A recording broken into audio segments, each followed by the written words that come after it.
पत्नी अपने पति को धोखा क्यों देती है? प्रिय मित्रों, आज की कथा में आपको एक ऐसा अनमोल संदेश मिलेगा जो आपके जीवन को नई दिशा प्रदान करेगा। यह कहानी पति पत्नी के पवित्र रिश्ते की गहराई और उसकी महानता को समझने का प्रयास करेंगी। मित्रों, पति पत्नी का रिश्ता संसार के सबसे अनमोल और महत्वपूर्ण बंधनों में से एक है। यह सिर्फ दो व्यक्तियों का संबंध नहीं है, बल्कि यह विश्वास, प्रेम और जिम्मेदारी का एक अटूट संगम है। यह रिश्ता तभी मजबूत बनता है जब दोनों एक दूसरे के साथ निभाएं और हर परिस्थिति में एक दूसरे के साथ खड़े रहे। लेकिन अगर इस रिश्ते में दूरियां आ जाए तो यह केवल दुख और पछतावे ही लेकर आता है। मित्रों, आज हम आपको एक ऐसी कहानी सुनाने जा रही हूं जो पति पत्नी के रिश्ते को एक नई दृष्टि से समझने का अवसर प्रदान करेगी। यह कहानी उन स्त्रियों और आदमियों के लिए एक संदेश है जो अपने जीवन साथी के महत्व को अनदेखा करते हैं या उनके साथ रिश्तों में लापरवाही बरतते हैं। मित्रों, यह देखा गया है कि कई बार कुछ स्त्रियां अपने पति के साथ रात में सोने से कतराती हैं। वे उन्हें अपने पास आने से रोकती हैं और तरह तरह के बहाने बनाकर दूरी बना लेती हैं। ऐसी स्थिति केवल उनके रिश्तों को नहीं, बल्कि उनके पूरे जीवन को भी प्रभावित करती है। ऐसी महिलाएं अक्सर अपने निर्णयों पर पछताती हैं, लेकिन तब तक बहुत देर हो चुकी होती है। यह कहानी उन महिलाओं के लिए एक चेतावनी है जो अपने रिश्ते में दूरी पैदा करती हैं। अब सवाल यह उठता है कि क्या पति पत्नी का एक साथ सोना उनके जीवन के लिए आवश्यक है? इस प्रश्न का उत्तर आज हम एक कहानी के माध्यम से समझने का प्रयास करेंगे। मित्रों, यह कहा जाता है कि कुछ स्त्रियां अपने पति के पास आने पर उन्हें अपमानित करती हैं, खरी खोटी सुनाती हैं और उन्हें भला बुरा कहती हैं। ऐसी महिला को यह समझना चाहिए कि उनका ऐसा व्यवहार न केवल उनके पति को, बल्कि उनके स्वयं के जीवन को भी बर्बाद कर सकता है। जो स्त्री अपने पति को अपने आसपास आने से रोकती है, वह वहां एक बड़ा पाप करती है। मित्रों, एक समय की बात है, मधुरपुर नामक एक नगर था। उस नगर के पास एक घना जंगल था, जिसके बीच में एक सुंदर तालाब स्थित था। उस तालाब का पानी इतना साफ था कि उसमें आसमान की परछाई भी साफ रूप से दिखाई देती थी।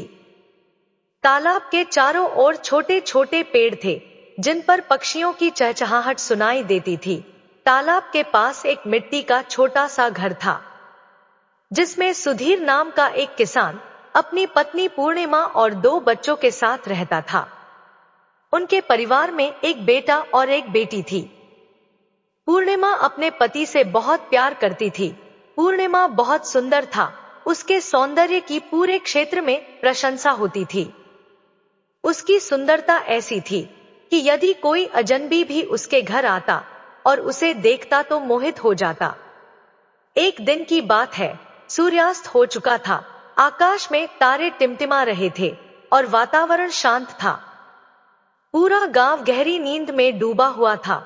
लेकिन इसी शांत रात में सुधीर अपने घर से बाहर निकला और जंगल की ओर चलने लगा। यह रात का तीसरा पहर था। सुधीर के चेहरे पर अजीब सी खुशी थी। वह तेज कदमों से घने जंगल की ओर बढ़ रहा था, जैसे उसे कोई महत्वपूर्ण चीज मिलने वाली हो। घने पेड़ों के बीच से गुजरते हुए वह तालाब के पास पहुंचा। वहां से उसे एक झोपड़ी दिखाई दी। झोपड़ी के बाहर एक सुंदर स्त्री खड़ी थी, जिसका नाम सुरभि था। सुरभि को देखते ही सुधीर के चेहरे पर हल्की मुस्कान आ गई। सुरभि ने भी मुस्कुराते हुए कहा, स्वामी, आज इतनी देर क्यों कर दी? मैं पिछले 1 घंटे से आपका इंतजार कर रही थी। मुझे लगा कि आप आज नहीं आएंगे, इसीलिए मैं जाने ही वाली थी। तभी मुझे किसी के कदमों की आहट सुनाई दी। मैंने देखा कि आप आ रहे हैं, तो मैं यहीं रुक गई। सुरभि इतना कहकर चुप हो गई। फिर सुधीर मुस्कुराते हुए बोला, हे प्रिय, आज मेरी पत्नी को नींद नहीं आ रही थी, मैं उसे सुलाने में व्यस्त था। उसने कहा कि उसे नहीं पता क्यों, लेकिन उसकी आंख में आज नींद नहीं है। मैंने उसे अपने पास बुलाया और अपनी बाहों में लिटा लिया। जब वह गहरी नींद में सो गई तो मैं चुपके से उठकर तुम्हारे पास चला आया। इस कारण आज मुझे थोड़ा समय लग गया। मैं इसके लिए क्षमा चाहता हूँ। सुरभि ने उसकी बात सुनकर कहा, हे स्वामी, मैं समझती हूँ, लेकिन अगली बार इतनी देर मत करना। यहाँ आपका इंतजार करते करते मुझे काफी समय हो गया था। चलिए अब झोपड़ी के अंदर चलते हैं। हमें सुबह होने से पहले अपने अपने घर लौटना है। सुधीर और सुरभि दोनों झोपड़ी के अंदर चले गए। उस रात उन्होंने अपनी झूठी खुशियों का आनंद लिया। सुधीर, जो अपनी पत्नी पूर्णिमा को धोखे में रखता था, हर रात सुरभि से चोरी छुपे मिलने आता था। वही सुरभि भी अपने पति को धोखा देकर सुधीर से मिलने आती थी। अब पति पत्नी के बीच भावनात्मक और शारीरिक दूरी आ जाती है तो उनका रिश्ता बिखरने लगता है। यह सिर्फ उनके जीवन को ही नहीं बल्कि उनके बच्चों और समाज को भी प्रभावित करता है। सुधीर और सुरभि दोनों अपने अपने जीवन साथी को धोखा देकर इस अनुचित रिश्ते में शामिल थे। उनका यह सिलसिला लंबे समय तक चल रहा। लेकिन मित्रों, यह जानना जरूरी है कि जो स्त्री अपने पति को धोखा देती है और जो पुरुष अपनी पत्नी को छल करता है, उनके जीवन में इसका क्या परिणाम होता है। अब आगे की कथा में जानते हैं कि किस प्रकार के कृत्य के क्या दुष्परिणाम हो सकते हैं। मित्रों, इंद्रलोक का वातावरण शांत था। देवराज इंद्र अपने सिंहासन पर विराजमान थे। उनके चारों ओर दिव्य प्रकाश फैला हुआ था। इसी समय आकाश मार्ग से गरुड़ महाराज अपने विशाल पंखों की गति से उड़ते हुए नारायण नारायण का जाप करते हुए इंद्रलोक पहुंचे। उन्होंने देवराज इंद्र को प्रणाम किया और हाथ जोड़कर कहा, हे देवराज, मैं पृथ्वी लोक से लौट रहा हूं। वहां मैंने एक ऐसी घटना देखी जिसने मेरे मन में अनेक प्रश्न उत्पन्न कर दिए हैं। कृपया करके इन प्रश्नों का समाधान करें। देवराज इंद्र ने गरुड़ जी को स्नेहपूर्वक देखा और कहा, हे गुरुदेव, तुम इतने व्यथित क्यों हो? कौन सी बात तुम्हें परेशान कर रही है? निसंकोच अपनी बात मुझसे कहो।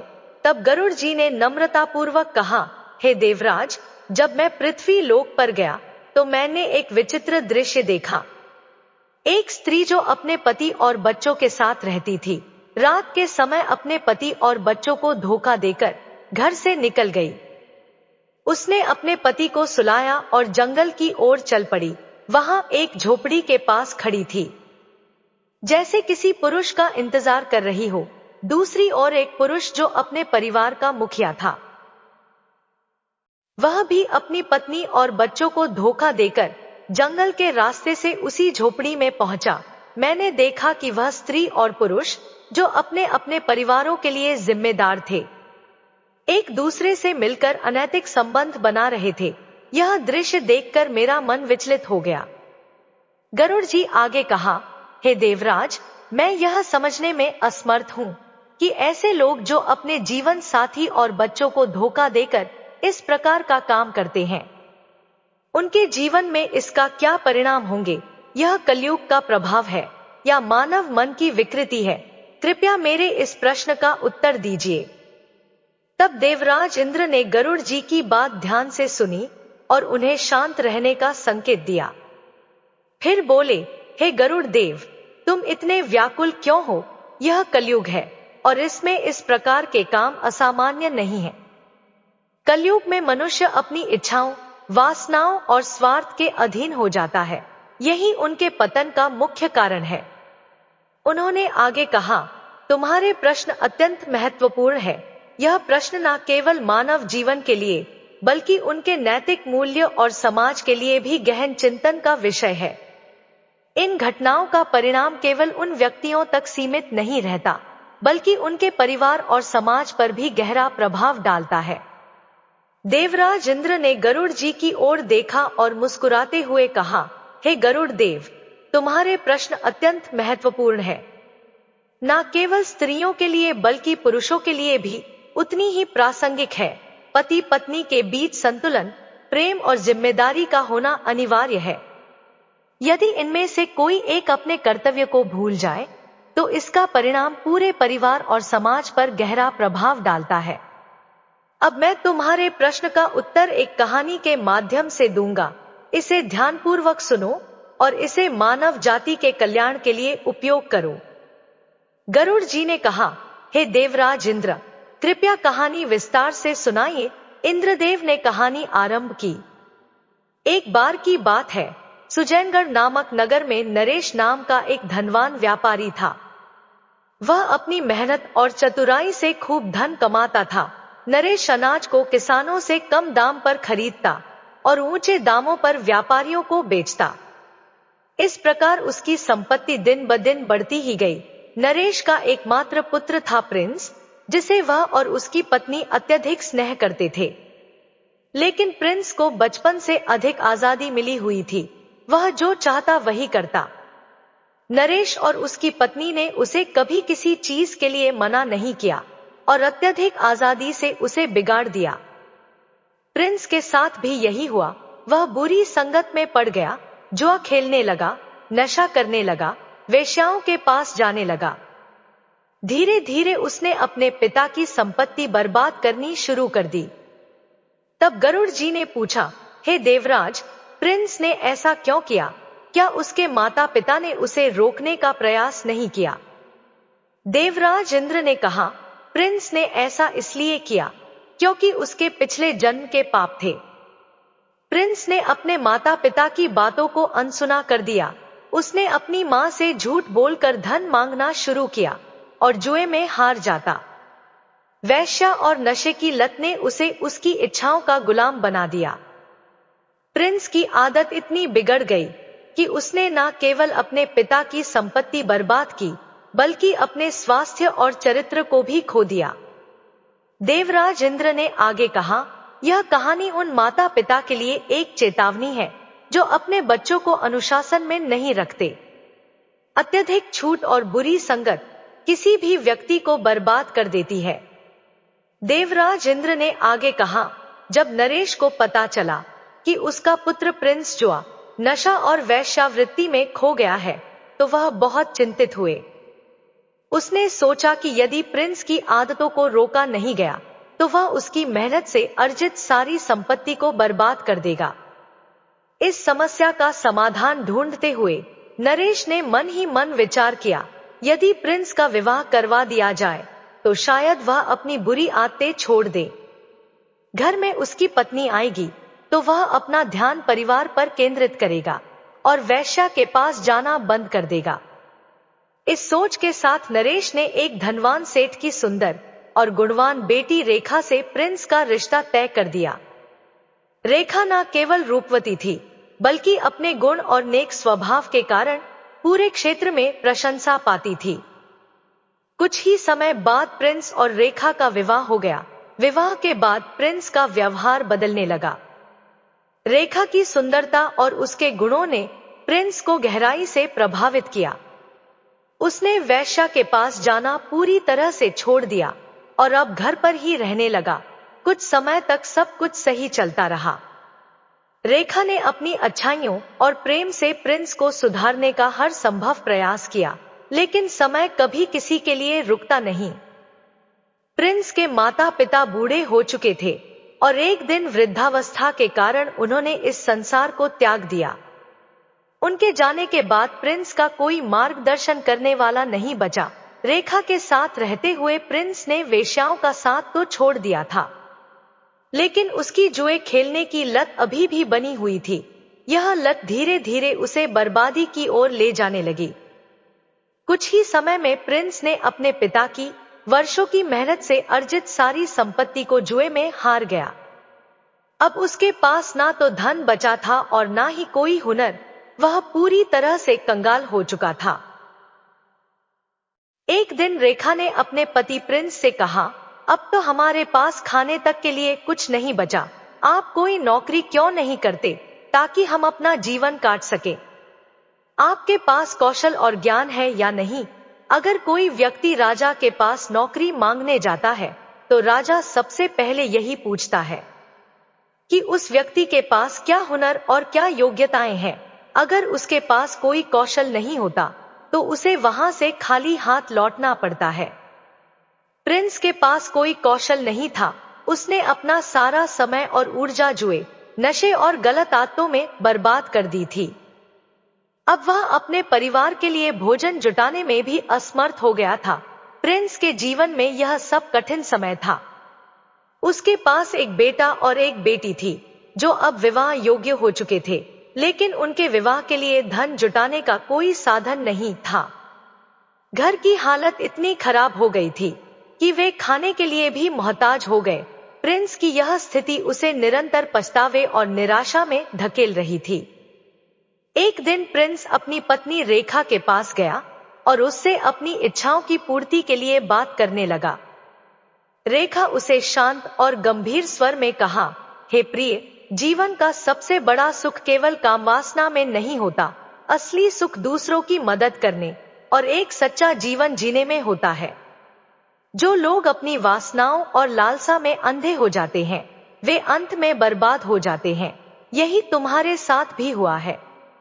रेखा ने आगे कहा, हे स्वामी, अब मैं तुम्हें 3 बड़ी गलतियों के बारे में बताना चाहती हूँ जो लोग अनजाने में कर बैठते हैं और बाद में जीवन भर पछताते हैं। इन्हें ध्यान से सुनो और समझो। पहली गलती, शिक्षा और कौशल की अपेक्षा। रेखा ने कहा, सबसे पहली गलती यह है कि लोग अपने जीवन के शुरुआती दिनों में शिक्षा और कौशल को महत्व नहीं देते। ऐसे लोग अपने करियर और जीवन में अनगिनत कठिनाइयों का सामना करते हैं। अगर तुमने अपने जवानी में कोई कौशल सीखा होता, अच्छी शिक्षा प्राप्त की होती, तो आज तुम अच्छी जगह पर काम करते होते। दूसरी गलती, काम टालने की आदत। रेखा ने कहा, दूसरी गलती है काम टालने की आदत। जो लोग अपने जीवन में आलस करते हैं, समय का सही उपयोग नहीं करते, उन्हें भविष्य में अपने लक्ष्य को प्राप्त करने में कठिनाइयों का सामना करना पड़ता है। तुमने भी अपने समय को व्यर्थ किया है। यही कारण है कि आज तुम इस स्थिति में हो। तीसरी गलती, गलत संगति। रेखा ने कहा, तीसरी गलती है गलत संगति। इंसान को पूरी तरह बर्बाद कर देती है। तुमने भी इन्हीं गलतियों को अपनाया और आज तुम्हारा जीवन इस स्थिति में आ पहुंचा है। रेखा की बातें सुनकर प्रिंस गहराई से सोचने पर मजबूर हो गया। उसे अपनी गलतियों का एहसास हुआ, लेकिन पछताने के सिवाय उसके पास कुछ भी नहीं बचा था। मित्रों, यह कहानी हमें सिखाती है कि जीवन में सही दिशा में समय और ऊर्जा का उपयोग कितना महत्वपूर्ण है। जो लोग समय रहते अपने कर्तव्य और जिम्मेदारियों को नहीं समझते, उन्हें अंततः पछताना ही पड़ता है। रेखा ने गंभीरता से कहा, हे स्वामी, अब मैं तुम्हारे साथ शारीरिक संबंध में शामिल नहीं हो सकती। हमारी उम्र भी अब उस पड़ाव पर पहुंच चुकी है जहां हमें अपने जीवन को आत्मिक शांति और भगवान की सेवा में लगाना चाहिए। जीवन के प्रारंभ चरण में इंसान ब्रह्मा रहता है, फिर विवाहित जीवन में प्रवेश करता है और परिवार की जिम्मेदारियां निभाता है। लेकिन वृद्धावस्था का चरण ऐसा होना चाहिए जहां हम अपनी वासनाओं का त्याग कर आध्यात्मिक का मार्ग अपनाएं। यही समय है कि हम पूजा और भगवान की सेवा में लगे रहे। यही हमारे जीवन का उद्देश्य होना चाहिए। रेखा ने दृढ़ता से कहा, मैं अपनी बची हुई जिंदगी को व्यर्थ नहीं जाने देना चाहती। जिस तरह तुमने अपनी जवानी में अपना समय और ऊर्जा बर्बाद की, मैं अब वैसा नहीं कर सकती। मुझे विश्वास है कि भगवान हमारी सहायता करेंगे। अब सही समय आ गया है कि हम अपनी आत्मा को परमात्मा से जोड़े और अपने बच्चों को भविष्य के बारे में सोचे। देवराज इंद्र ने गरुड़ जी से कहा, हे गरुड़ देव, यह कथा मानव जाति के कल्याण लिए एक महत्वपूर्ण सबक है। जो लोग अपने जीवन में शिक्षा, मेहनत और सही संगति को नजरअंदाज करते हैं, उन्हें वृद्धावस्था में पछताना पड़ता है।